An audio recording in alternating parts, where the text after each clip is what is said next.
네, 안녕하세요. 네, 반갑습니다. 네, 날씨가 많이 추워졌습니다. 네, 여러분 공부하시면서 운동도 열심히 하세요. 체력 관리가 상당히 중요하니까요. 공부할 때 체력이 바탕이 돼야지만이 집중해서 공부할 수 있잖아요. 그래서 틈틈이 운동도 좀 잘 하시고요.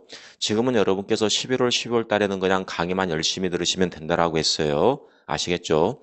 그리고 공부를 해봤던 분들도 마찬가지입니다. 너무 일찍 가려고 하지 마세요. 내가 공부를 해봤기 때문에 나는 문제를 벌써 시작해야 되겠다. 판례를 벌써 봐야 되겠다. 이런 생각 가지지 마세요. 차근차근 그냥 그대로 따라오세요. 나는 공부를 해본 적 없다라고 생각하세요. 나는 처음부터 공부한다 생각하시고 기초, 기본, 심화 이렇게 차근차근 따라오는 게 이게 가장 빠른 길입니다. 아시겠죠? 철저하게 논리를 가지고 제가 설명해드린 그대로 이해하세요. 한마디로 말씀드리면 여러분들은 저를 따라하시면 돼요. 저를 따라하시면 여러분들 충분히 합격할 수가 있습니다. 네. 우리가 그동안 이렇게 공부했죠. 맨 처음에 계약법을 공부했습니다. 계약법에서 계약법 총론과 계약법 강론이 있다라고 했죠. 계약법 강론에는 말 그대로 각각의 14가지 계약이 있다라고 했죠. 우리 일상생활에서 행해지는 계약들 중에서 가장 빈번한 계약 14가지를 뽑아서 규정해 놨다라고 했어요. 매매 계약이다, 임대차 계약이다, 교환 계약이다, 전부 다 뭐가 있죠? 이름 있잖아요. 그래서 이걸 유명 계약이다라고 했고요. 이 14가지 계약들이 있는데요. 이 14가지 계약들의 공통점을 뽑아놓은 게 이게 바로 계약 총론이라고 했죠. 그 다음에 물권법에 가서요. 우리가 물권 총론과 물권 강론이 있다라고 했어요. 물권 강론에는 말 그대로 각각의 개별적인 물권이 있는데 우리나라는 물권 법정주의를 취하고 있기 때문에 총 8가지 물권으로 한정되고 있다라고 했죠. 그래서 점유권에서 시작해서 저당권까지 총 8가지 물권이 강론에 규정이 되어 있고요. 8가지 물권들의 공통점이 있겠죠? 이 부분이 바로 물권 총론이 된다라고 했어요. 그래서 물권 총론을 마무리했고요. 그 다음 물권 강론에 들어가서 점유권하고 소유권까지 우리가 지난 시간에 살펴봤습니다. 맞죠? 네. 오늘은 사용하고 수익할 수 있는 물권, 용익물권을 검토해 보도록 하겠습니다.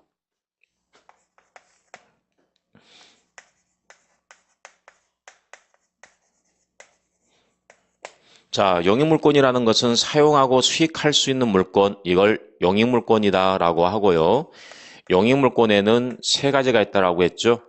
첫 번째, 지상권이 등장합니다. 그리고 지역권이 등장하고요. 그 다음에 전세권이 등장합니다. 자, 먼저 지상권에 관한 부분에 대해서 검토를 해보겠습니다.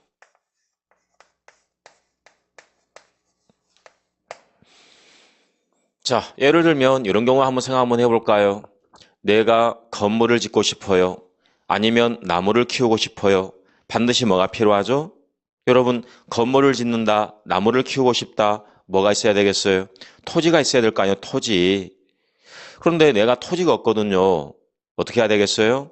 남의 토지를 빌려야 될 거 아니에요. 남의 토지를 빌려가지고 그 위에 건물을 짓거나 나무를 키울 수가 있을 거란 말이죠. 이처럼 남의 토지를 빌리는 방법은 우리가 2가지 정도를 생각해 볼 수가 있겠네요. 여러분이 잘 알고 계시는 어떤 계약이 있습니까?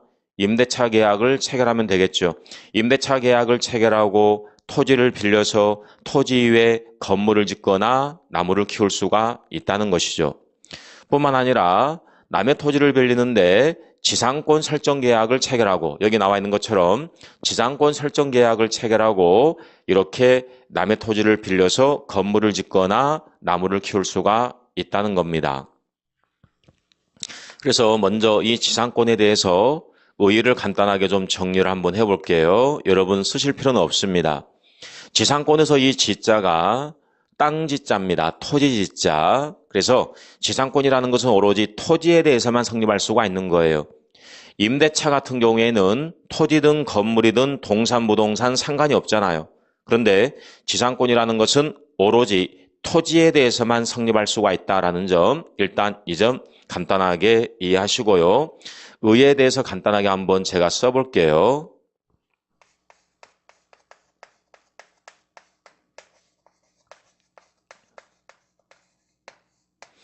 자, 타인의 토지 위에 건물, 기타, 공작물 또는 수목을 소유하기 위해서 토지를 사용할 수 있는 권리.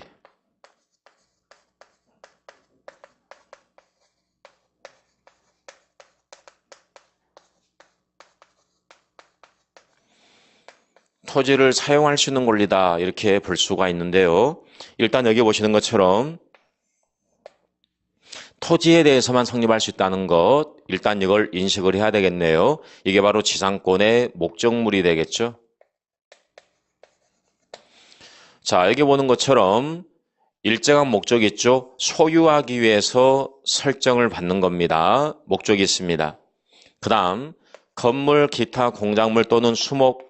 자, 이걸 한마디로 이렇게 바꿔볼 수가 있겠죠.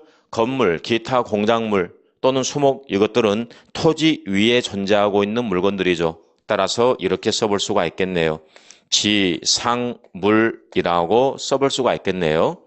자, 그렇다면 이 지상물의 소유권자는 토지 소유권자예요? 아니면 토지를 빌린 사람이에요? 토지를 빌린 사람이겠죠? 왜냐하면 토지를 빌려가지고 빌린 사람이 토지 위에 건물이나 공작물, 나무를 심는 거니까 지상물의 소유권자는 빌린 사람, 이 빌린 사람을 지상권자다라고 이야기합니다. 지상권자가 지상물의 소유권자가 된다는 것 기억하시면 되겠죠. 그리고 용익물권이기 때문에 토지를 사용할 수 있는 권리, 자, 이걸 지상권이다라고 이야기합니다. 자, 그렇다면 이 지상권이 어떻게 성립할 수가 있는지 지상권의 성립에 대해서 간단하게 한번 정리를 해보게 되면 지상권이 성립하는 모습은 크게 두 가지가 있다고 합니다. 첫 번째,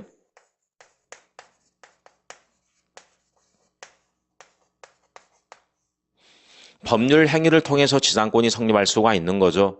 자, 여러분, 법률 행위라는 것은 계약을 의미하는 겁니다.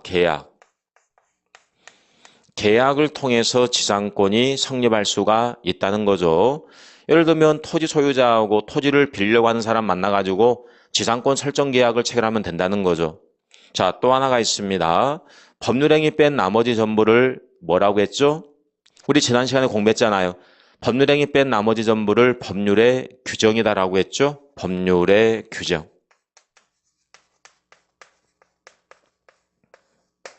법률의 규정을 통해서 지상권이 성립할 수도 있습니다. 네. 여기서 법률의 규정을 통해서 발생하는 지상권 두 가지 정도만 여러분이 기억하시면 되는데, 첫 번째, 법정지상권이라는 게 나와요. 법정지상권. 그 다음에 또 하나가 관습법상의 지상권이라는 게 나옵니다. 네.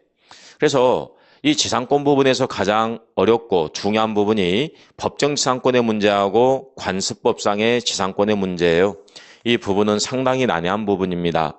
일단 여러분께서 기초과정 때는 법률의 규정을 통해서도 성립할 수가 있고 법률의 규정을 통해서 성립하는 지상권, 이게 바로 법정지상권하고 관습법상의 지상권이다. 일단 이렇게 이해하고 가시면 좋을 것 같고요. 일반적인 모습은 계약을 통해서 성립할 수가 있다라고 보시면 되겠습니다.